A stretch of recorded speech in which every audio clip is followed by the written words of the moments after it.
salaamaaleykum mbokk yi ñu rafet bu baax a baax seen ak programme Jeune 7 TV la chaîne des 4C seen i numéro bu bees débat de la jeune tey jii dina xam nag mooy madame Seck Aïssatou Gueye madame Seck Aïssatou Gueye Peul Gueye asalaamaaleykum ñoo ngi lay nuyu di la rafet vraiment sa ànd bi tey ci plateau Jeune 7 TV.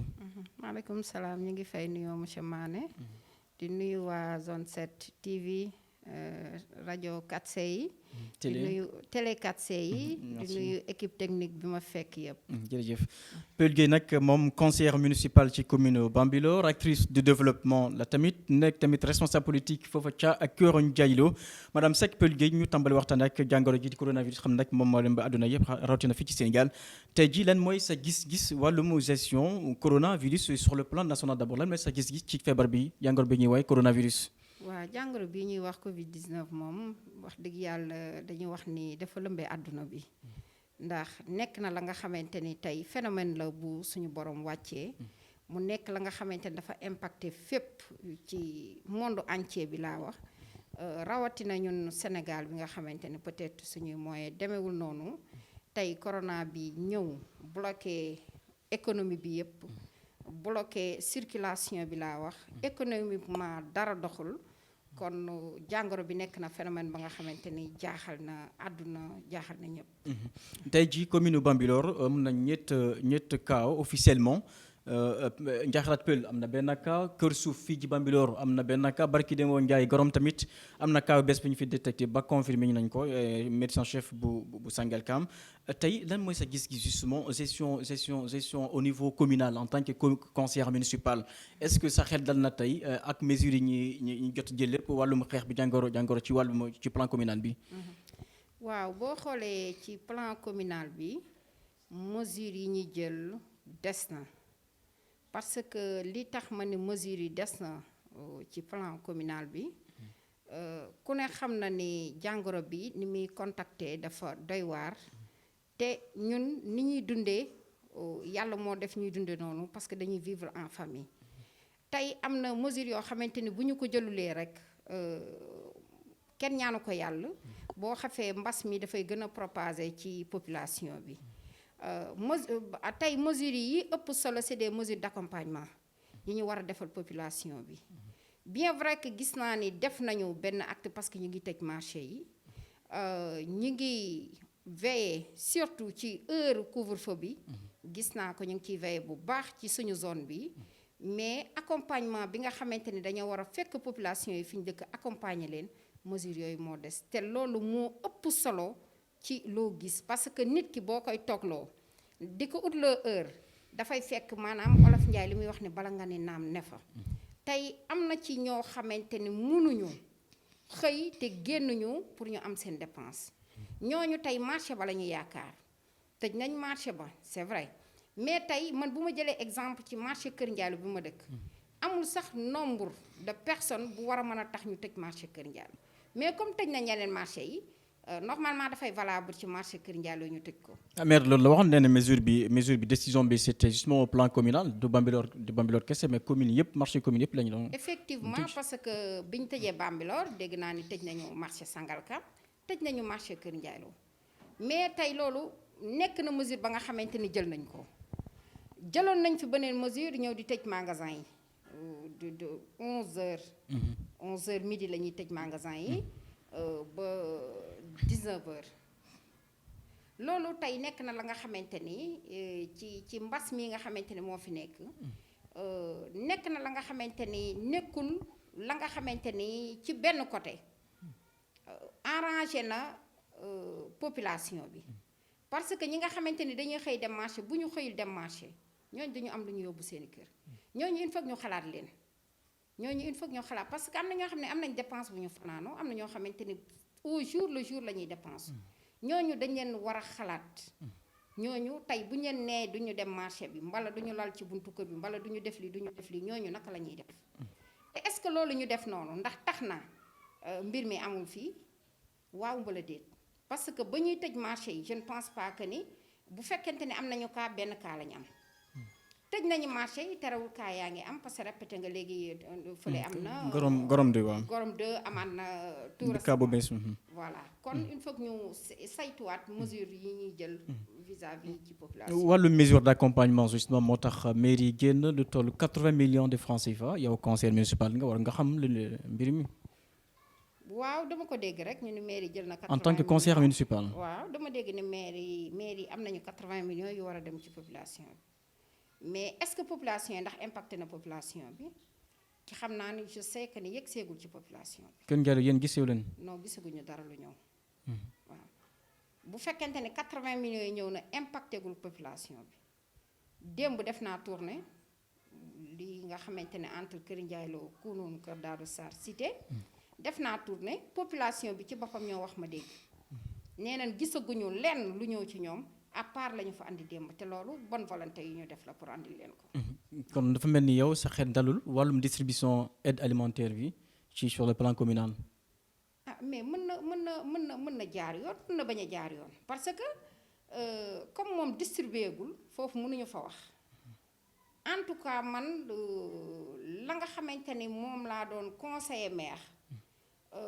Franchement man bëgg naa maire bu nekk ci Sénégal mu jël exemple ci Barthélémy Dias bien vrai que APR la maag moom bokkuñu parti mais dafa def acte bu noble.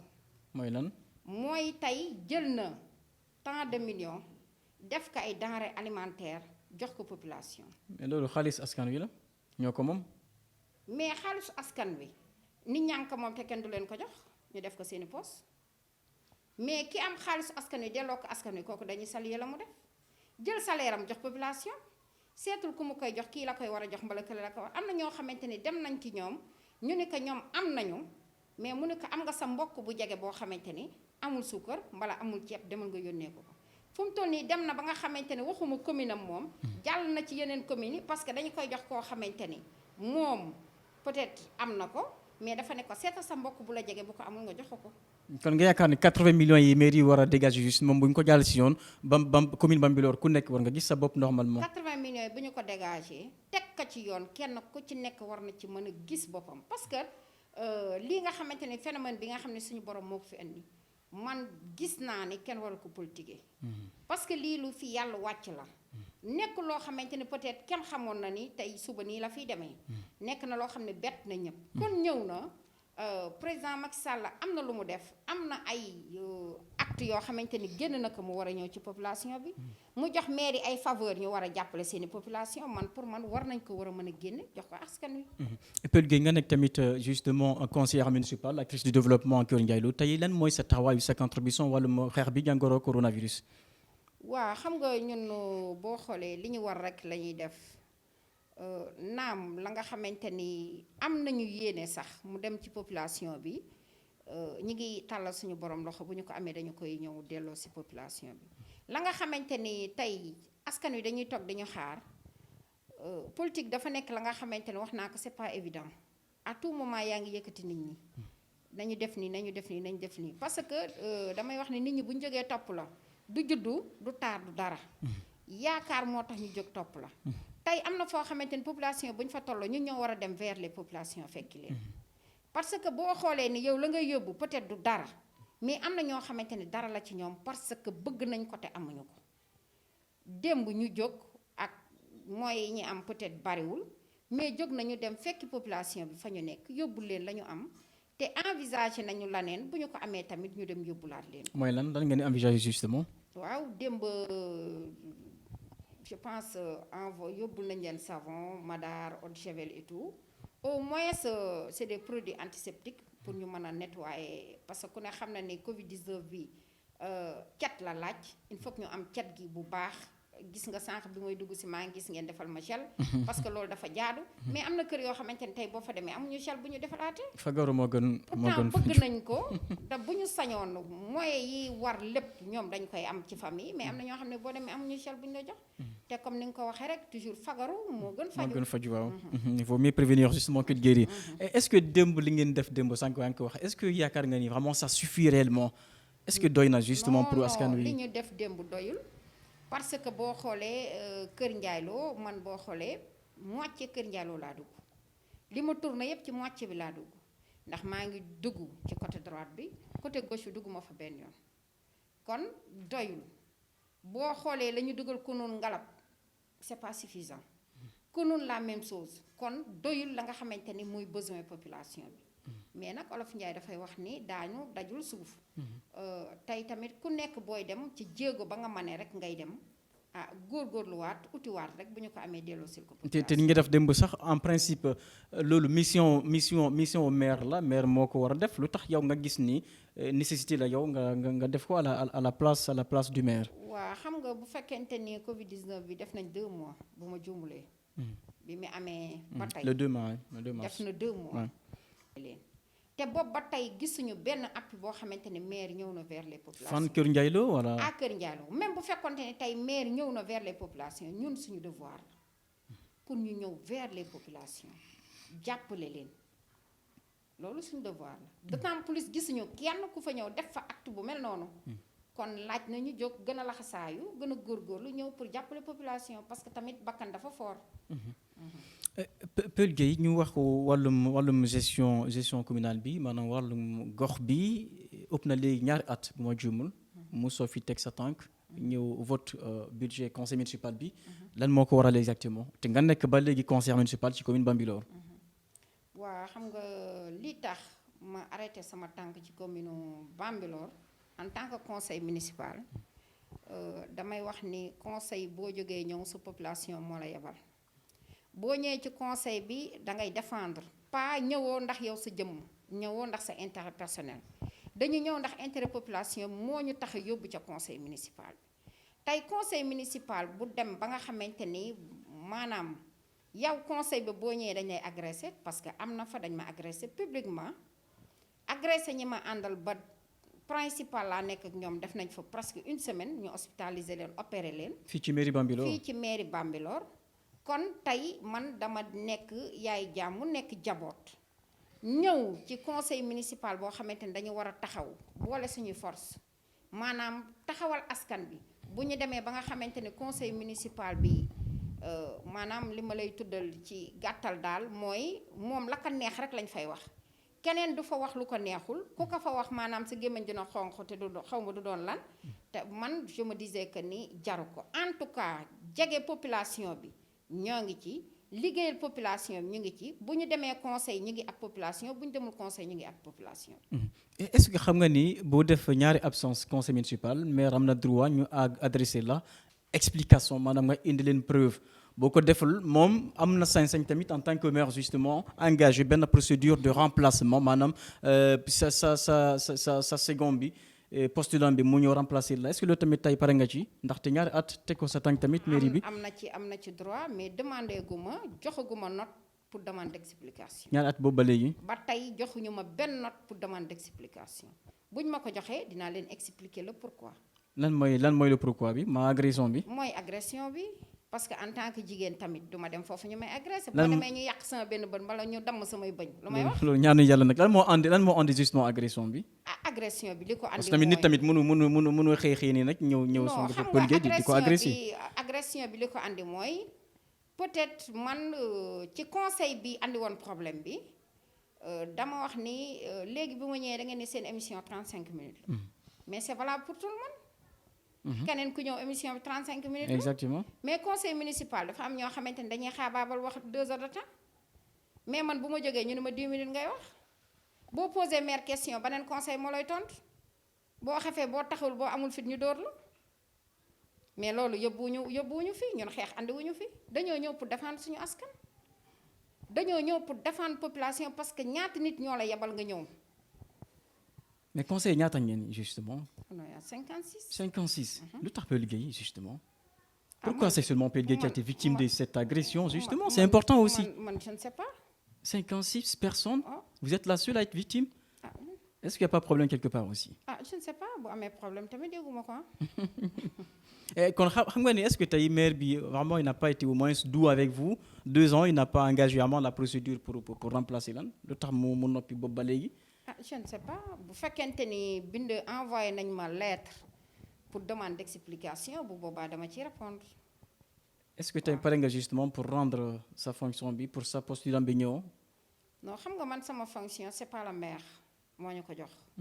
C'est la population parce que nag les conseils municipaux ñoo réunir pour fal le maire. bi ñu jógee élection 2015. 2014 14 oui 14 plutôt. ba ñu toogee ñun ñëpp ñoo yem les mêmes points d'égalité foofu amul maire amul adjoint au maire c'est les conseils municipaux ñoo réunir waxtaan yaakaar ko jiital ko kon c'est pas le maire mooy war a mën a dindi fonction pël en tout cas pël def na lu mu warta def demande bind ko nag mu expliquer la bu la doyee tant pis bu la doyul nga xam na ngay def ak moom. ñu bari nee na léegi pël elle n'est plus conseillère municipale. mais loolu ka kay wax juridiquement. loolu ka kay wax man pour man.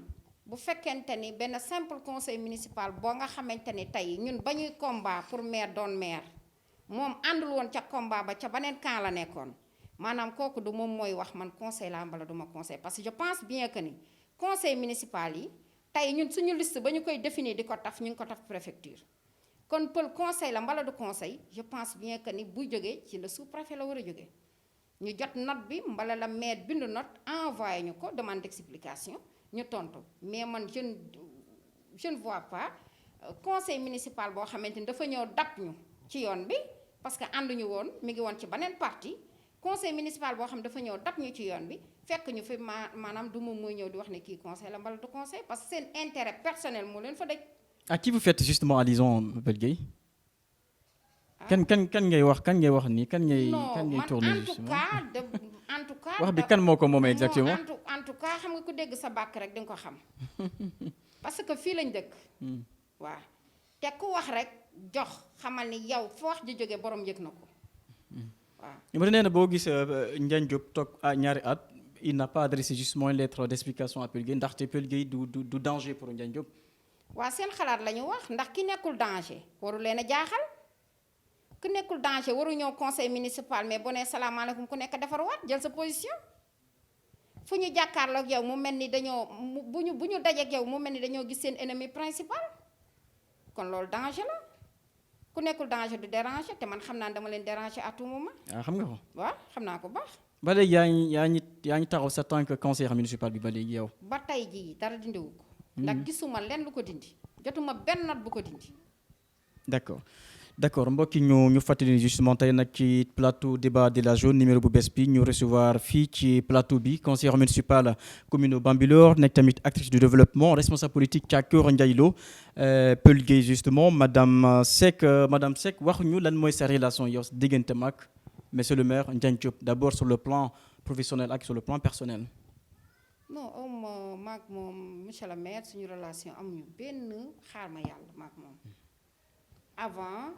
à l'heure actuelle amuñu benn xaar ma yàlla bu ma fekkoon fii dañuy saafonte kafre après ku nekk dem avant mu doon maire amuñu woon benn xaar ma yàlla à l'heure actuelle amuñu benn xaar ma yàlla ndax fu ñu gis ñu ngi saafonte ku nekk kafre ku nekk dem des fois sax bu ñu dajee ba ku nekk dem dañ naan yéen da ngeen ñuy fontoo ndax da ngeen di théâtre mais nit bu ñëwee nuyuloo di nga ko fay bu saafonteeg yow di nga saafonte ak moom. loolu sa diggante ak monsieur le maire la léegi sa diggante ak monsieur le ministre Omar Gueye nag personnellement d'abord ak professionnellement lan mooy seen relation. personnellement monsieur le ministre aw ma ak moom benn xaar ma yàlla jàmm ak salaam la ñu seq suñu ministre la suñu dëkkandoo la mu nekk ka nga xamante ni tey man damay wax ni ba ñu ma sànnee ci biti moo ma for. waaw kooku dama koy wax ba ñu ma sànnee ci biti moom moo ma for li ñuy wax ni chaque jour. boo yaakaar ne la nga yar baaxul am na ku ko baaxal. kenn moo la sànni woon si biti. non li ma boo gisee ma ni la bañ la sànnee ci biti mooy. maanaam wax nga ko léegi. dañ ñi pël du danger. pël nekkul ka nga xamante ne moo leen jaaxal peut-être considéré wuñu ko mais boo gisee ku la considéré wul nga gis ku la considéré loolu rek mooy sama relation ministre Omar Gueye daf ma considéré jox ma sama cër xam maay kan te man ku ma jox sama cër ma delloo la ko. ci ministère bi nag on s'attendait vraiment à voir Pël Gueye au ministère. Et finalement madame Ndiaye bu kunun moom lañu gis ministère lan moo tax ndax ñàkk compétence wala popularité wala lan moo xewoon justement ci diggante bi parce que Pël Gueye moo nekkoon justement disons un peu quand même ci bopp mouvement jigéen yi ci wetu Omar Gueye. Omar Gueye bu dem ba teg Pël Gueye jël madame Ndiaye dugal ko ci ministère ba lan moo xew entre temps diggante bi. xam nga Pël doxul pour dem ministère sama politique du pour dem ministère toog fa. pël dafa nekk ka nga xamante ni man baykat laa man sama profession damay bay démb wax naa ko dama jaay sama soble ba am sama recette jënd ko madaar jàppale population bi. c'est une fierté d'ailleurs. non bu baax ndax lépp lu ma am ci àll bi laa ko jëlee 2003 jusqu'à présent ma nekk ci àll bi di bay lépp lu ma am te ñeew ma kenn macha allah boo demee sama kër la fa war a nekk moo fa nekk fu ñu gaaree 4x4 nga mba gaaree 4x4 te yoruma AD li ma yor maanaam maa ko moom kon man doxuma pour dem ministère doxuma pour toog ci maire yi tey doxuma maanaam pour ñëw ut fonction maire def la lii mbala mu def la laa pour nga toog ci wetam doxuma pour mu Omar Gueye def la attaché de cabinet mbala chef de cabinet mbala leneen parce que bu ma ko bëggoon am naa ko. Parfois aussi il est bon quand même on dit justement des récompenses des reconnaissances ndaxte sa liggéey bi ak sa apport bi ci ministre bi tamit léeg-léeg di ci baax tamit mu waaw xam nga reconnaissance dafa am ñaari façon reconnaissance mën nga gisee nii tey récompense sax mën nga gisee nii tey monsieur Mané am na relation boo xamante ni diggaale na ko ak pël pour récompenser ko ça ne veut pas dire que ni tey dama war a jël monsieur Mané teg ko sama wet parce que dafa bari ay façon xam nga nit nga ne ko jaajëf mbala mu liggéey nga kontaan ci moom ne ko jaajëf mën nga koo may mais mën nga ko wax jaajëf parce que loolu rek war na la man doy parce que ki jël xaalis may la parce que dafa kontaan mais mën na la ñaanal parce que dafa kontaan te loolu yëpp man pour man c'est du pareil au même dem ministère maanaam nekkul man sama objectif te masul nekk sama objectif te bu nekkoon sama objectif ma xare ko dinaa ko am ndax ñàkkuma fayda. loolu ba léegi seen diggante bi ak monsieur le ministre dara xewul. le fait que sama moo nommé madame Ndiaye bu Kounoune non man ku dul conseillère ministre technique. en tout cas bi may ñëw ak Omar Gueye dama fekk ay nit. fekk fa ay femmes ndax Omar Gueye boo xool 2015 la ñu ñëw. 2014 lañu ñëw ci moom ndax ñun PDS lañ nekkoon kon 2014 avant 2014 ñan ñoo nekkoon ci ministre Omar Gueye dañ fa fekk ay nit yu doon liggéey jamonoy Atepa jamonoy Alassane Djili Ndiaye dégg naa ñu koy nettali ñun moment boobu man politique gu ma 2009 laa dugg ci politique te PDS laa nekk génération du concret te boobu Omar Gueye mi ngi réew mi am na jigéen ñu fa nekkoon di liggéey kon pël ba mu ñëwee jigéen ñooñu dañ ko yaatal uuf ko kon pël bu nekkee ci Omar Gueye keneen ku ñëw dama koy accepter pourquoi pas la personne de madame Ndiaye non parce que am na ñu bari ñu ñëw après madame Ndiaye am na ñu bari ñu ñëw avant madame Ndiaye. Pourtant c'est le contraire souvent on entend un peu dafa xaw pël elle veut être comme Messi toujours le brassard elle toujours capitaine toujours devant. non on attend souvent vraiment cela ça revient souvent. Est-ce que parfois tamit loolu moo tax parfois justement ci blocage yi. non Pël Gueye. non man mënuma nekk capitaine. gars yi ñu koy wax de. non man mënuma nekk capitaine équipe parce que équipe même bu amee capitaine après dañ koy changer. waaw mbala déet. waaw. équipe mën na am meilleur joueur boo xam ne dañ ko teg défense ñu gis ni la muy dox baaxul dañ koy changer ça ne veut pas dire que ni la muy football baaxul mais dañ koy changer tey Omar Gueye ñaata ministère la jàll ñu changer ko. bari na ne. est-ce que ñun gis nañu maanaam ba ñu jëlee pêche dégg ñu collectivité territoriale est-ce que ñun dañoo mer. mbala ndax ñun maanaam dañoo gis ne Macky Sall dañoo humilier dañoo nekk pêche liggéey fa prouver ñu yóbbu jëlee ñu pêche def ñu collectivité territoriale dañuy changer. loolu ak àdduna bi ñoo ànd. d'accord ñu wax wàllum communalisation ku wax communalisation na xel yi dem ca Kër Ndiaye Lo tey am na 5 villages justement xeex bi yàgg la c'est vrai ba léegi nag askan bi mi ñaax ñu def leen ñoom tamit commune bi léegi lan ngeen bëgg ñu def leen commune rattachée à Sangalkam wala commune autonome en plein exercice ngeen bëgg lii il faut mu leer tamit ñaari choix yi noonu. li ñu bëgg dañoo bëgg commune en plein exercice. commune autonome. commune comme Sangalkam en plein comme exercice. Bambilor. pas à Sangalkam ni à Bambilor.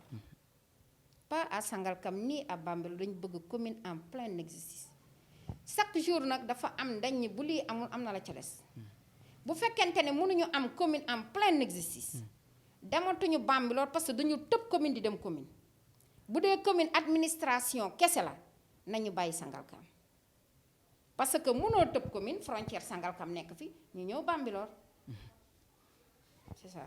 mais est-ce que loolu tamit du xeexum politique seen diggante ak Ndiagne Diop. non du xeex découpage bi ñu koy dagg Omar Gueye lañ doon xeex non. mais ku ne xam ne découpage bi c'était pas normal mais bu ñu demee ba président Macky Sall moo taxaw ni da koy def ko day def correction mais dañ ciy ànd. am ngeen ci yaakaar. am nañ ci yaakaar bu baax est-ce que vous remplissez justement les conditions parce que pour nga nekk commune am na yoon bi mi laaj tamit am na condition am na yenn kii. am na condition il faut nga remplir ko am nañu condition yi pour ñun ñu am suñu commune. 5 villages seulement. non mais Sangalkam y a 3 villages seulement te commune la nekk y a 3 villages seulement à Sangalkam te commune la kon Kër Ndiallo bu nekkee 5 villages ak ay cité war nañoo mën dem commune. ndaxte peut dafa bëgg a nekk mairesse future commune Kër Ndiaylo. à l'heure actuelle future maire rek laa tudde sama bopp. gis nga ko. bu baax. Bambilor fii wala Kër Ndiaylo. si c'est à Bambilor damay jàkkaarloog Njañ si c'est à Kër Ndiallo damay taxaw. Bambilor nag du yomb de. ah mais lu yomb baaxul. Njañ jóg fii. mais lu yomb baaxul xam nga baax lu may wax. ma ne waaye Njañ xam na bu baax ñi ko faloon. te ñi ko faloon ñooy taxaw jàkkaarloog moom tey. Njañ bu faloo doon maire ñun ñoo ko fal ñun ñi ko faloon tey ñoo taxaw nag bëgg a falu. Njañ fii dafa am doole de Fane Gueye. waaw mais bu amee doole yàlla ko ëpp doole Ablaye Wade daa amoon doole te ba mu waree wàcc dafa wàcc kenn ëpp ko woon doole te ba mu waree wàcc dafa wàcc. Fane Gueye mairesse commune Bambilor est-ce que loolu xel mën na ko nangu. ah bien sûr. est-ce que am nga compétence yi justement. mais pour kenn mën a yor mairie tamit bokkul comme yor secteur wala yor quartier. mais xam nga boo xoolee tey suñu maire bi fi nekk nii fu mu mën a gérer maire keneen ku nekk nit rek bu ñu la joxee maire di nga ko gérer. qu'est-ce que ça veut dire. ban compétence la. ñooñu amul compétence. ban compétence la. 2000 ñaata 2015. 2015 ba léegi. te maire commune bi mu ngi dox. mais commune bi day dox. et alors. la commune bi day dox. c'est par compétence parce que non pas compétence. parce que xam nga bu ñu la joxee boo ñëwee war a togg añ nga ñëw fekk sa ndugg lépp doy boo toggul ceeb bu neex dañuy ñaf ay yat fii lépp mat lépp doy waroon nañoo dépasser fii lu maanaam par rapport ak fi ñu toll nii waroon nañ ko dépasser. mais mairie léegi amatuñu xaalis yi ama gën a xam yaa conseiller municipal nga léegi. mairie amatuñu xaalis léegi amatuñu moyen doole boobu noonu. bu ñu amul ak de la décentralisation bu ñu bi amul xaalis am na foncier bu dul jeex ba ciy tibb di maye. borom mu may la. yow mii bu ko sa kanam safee may la kër. lii c'est grave li ngay wax nii depuis liggéey. mais. loolu moo fi am Bambilor. mais non day maye. waaw parce que tey bu fekkente ne maire yi amuñu xaalis. te am nañu suuf mais où est le problème. mais suuf yi ñoo ko moom nag c'est pas pour la mairie ni pour le maire. suuf c'est pour toute la commune. mais en tout cas bu fekkente ni c'est légalement maire waru ko jël di ko voilà c'est pas normal. c'est pour la commune. non kay parce que toujours maire bu defee protocole am na quota ba nga xamante ni commune bi moo ko moom quota boobu maire. commune ngay wax de du maire une fois de plus. waaw mais xam nga boo nee commune maire rek ngay wax parce que moom mooy le premier magistrat te moo yor signature bi la ko ca neex lay def tey quota commune bi bu fekkente ne 15% la mbala 10% mbala 20%. mais maire moo ciy dogal. yëg nga 70 hectares yi ñuy wax fan yii nii débat bi mu ñu Bambilor de. xam naa Sangalkam di ci nekk waa ci Bertin bi 70 hectares yi ñu war a séddale ci ndaw yi Bambilor jeune Bambilor yi lan mooy sa xalaat justement. man de xam nga foncier moom soriwuma ci mais en tout cas de déggoon naa ñuy wax coow Bertin bi nekk entre Bambilor Gorom. ñu ni titre foncier état la. je ne sais pas nag xaw ma nan la ñu ko mën a lijjantee ba am 70 hectares yoo xamante ni jeunesse su Bambilor ñoo ko moom. bu dee am nañ 70 hectares boo xamante ni jeunesse su Bambilor ñoo ko moom nañ leen souhaité 70 hectares yi bu ñu ko partagé mu dem directement ci jeunesse bi. jeunesse commune bi quoi. waaw jeunesse su commune bi. waaw nañ ñaan yàlla bu ñu ko partagé rek mu dem ci jeunesse su commune bi. lan mooy ambition réellement Peul Gueye ëllëg. waaw man de sama ambition. ambition personnelle ambition politique. ambition personnelle man comme waajur yi ñëpp li ñuy ñaan dund ba sa njaboot màgg noppal la. waaw moom la ñëpp ñaan moom la ñu bëgg gannaaw loolu ñu am jàmm am salaam loolu daal wax dëgg yàlla mooy suñu rêve moom la ñu bëgg ci la ñuy dox guddi ak bëccëg suba ngoon. ambition politique nag nekk ci watu population bi rek lépp lu ñu mën bokk ak ñoom. est-ce que demain on peut justement s'attendre à un rapprochement diggante Peul Gueye ak monsieur le maire Ndiagne Diop ndaxte politique tout est possible. waaw politique tout est possible xam nga tey man c'est pas la personne de Ndiagne laa amal problème non parce que Ndiagne budul maire maak moom amuñu benn problème peut-être gestion laa àndul loolu kese la. tey bu fekkente ni peut-être la nga xamante ni yow neexu la ca bu saafaroo gannaaw ay jàmm. Mais yow, vous êtes comptable dans la gestion de Ndiagne Diop en tant que conseillère municipale. Bien sûr comptable la looloo tax nag man may wax fa ma façon baat yem rek ba bu ëllëgee ñoo xam ne conseil bii kat nekkoon na ca ña doon wax déet moo tax may wax façon baat fa mu yem rek ba ñu xam ne maanaam la fa ne ak erreur ya fa nekk man bokkoon naa ca ñay wax déet. mais yéen conseillère ngeen seen rôle mooy lan conseiller ko. kan ngay wax ko lii baax na maire bi xanaa seen maire bi voilà. waaw en tout cas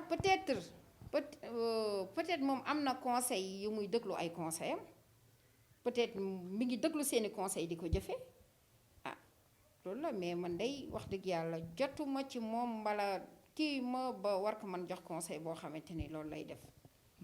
ban genre relation nga am ak responsable politique yi nekk ca Kër Ndiaye Lo. ñëpp jàmm ak rawatina salaam Pape Sow Yoro Fall ak ñenn ñi. ñoom ñëpp jàmm ak salaam laa seex ak ñoom. waaw responsable politique yi nekk Kër Ndiaye Lo yi nekk Bambilor yi nekk Gorom ñoom ñëpp jàmm ak salaam laa seex ak ñoom jotaay ji jeex na Pell Gueye lan mooy sa kàddu mujj. waaw xanaa di leen sant di leen gërëm di rafetlu invitation bii ngeen ma invité fii ci Bambilor. di wax ni yàlla na yàlla def jàmm musal ñu ci mbas mi. amiin. li nga xamante ni moo fi jot a am comme cas yàlla na ko fi suñu borom yemale. te wéral leen ñi nga xamante ni amuñu suñu borom aar ñu ba nga xamante ni wax dëgg yàlla dañuy dégg rek dañu cay doy mbala suñu borom def ñu bokk ci ña koy nettali. amiin waaw di leen sant di leen gërëm di ñaanal sama population di ñaanal waa Kër Ndiaye Lo surtout sama jeunesse bi di ñaanal sama famille di ñaanal sama papa muy El Hadj Talla Gueye mu yàgg fi lool te am wér. amiin di ñaanal samay waajur di ñaanal sama borom kër bu baax a baax a baax. Madame Seck Aïssatou Gueye Pell Gueye justement tey moom lañu doon dalal fii ci plateau Jeune 7 TV ci débat de la jeune justement mesdames et messieurs c'en est tout pour plateau bi nii xam naa du ñàkk ñu joxe daje ëllëg mais rediffusion justement émission bi jeudi lay doon incha allah à partir de 20h justement si le programme n'est pas changé en tout cas c'est bien ça donc c'en est tout pour ce nouveau numéro de votre débat de la jeune avec madame la conseillère municipale également actrice de développement responsable politique à Kër Ndiaye Lo Pell Gueye en tout cas que nous saluons et que nous remercions également pour justement le déplacement ici dans le studio le tout nouveau justement studio de la Jeune 7 TV ici à Bambilor. On se donne rendez-vous la semaine prochaine dans un nouveau numéro avec un autre invité d'ici là. Excellent sur le programme. Ramadan Karim, restez chez vous pour sauver des vies, tous contre coronavirus. Évidemment, on peut le faire ensemble, on peut le faire, Inch'Allah. Excellent sur le programme. Au revoir, bonne soirée et bon sur le programme sur la Jeune 7 TV. Au revoir, merci beaucoup. Bye.